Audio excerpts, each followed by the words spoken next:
security in the name. Sa ngayon, kailangan natin ng security dahil sa kalagayan natin ngayon.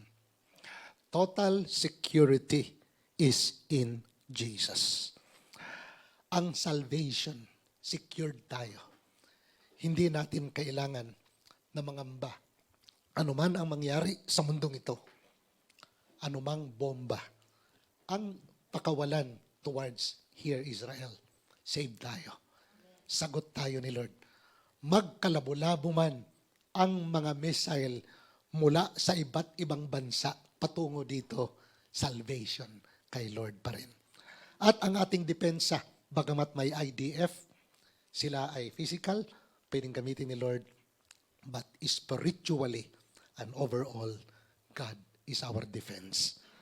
Jesus is our defense. Kaya pag meron ng siren, don't ever forget to mention Jesus. Just speak Jesus. Yung siren, warning yun. Pero tayo naman, activate our spiritual iron dome. Our spiritual iron dome is all powerful. He is Jesus. Kaya pakawalan kaagad natin. Kung dito, pag meron ng bomba, nire-ready na nila para kanilang banatan. Tayo naman, i-ready na natin. Para pakawalan na may pananampalataya, defense natin, Jesus. At kung kailangan natin ng power, dahil para bang nakakalobat na ang mga nangyayari, plug in to Jesus. Just mention of the name and you will be revived. Jesus. And also, kung ang darkness gustong maghari-harian,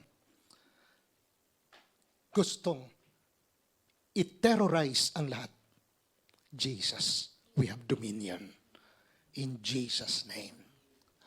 Kaya napakahalaga that we have to continually pray that after this war, ang Gaza isa sa pupuntahan ko para mag-preach ng gospel.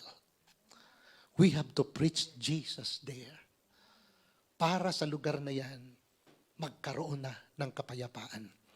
At sa lugar na yan, ang dominion, hindi na ang spirit of violence, pero Jesus.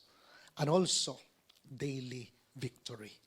Only the name of Jesus can give us daily victory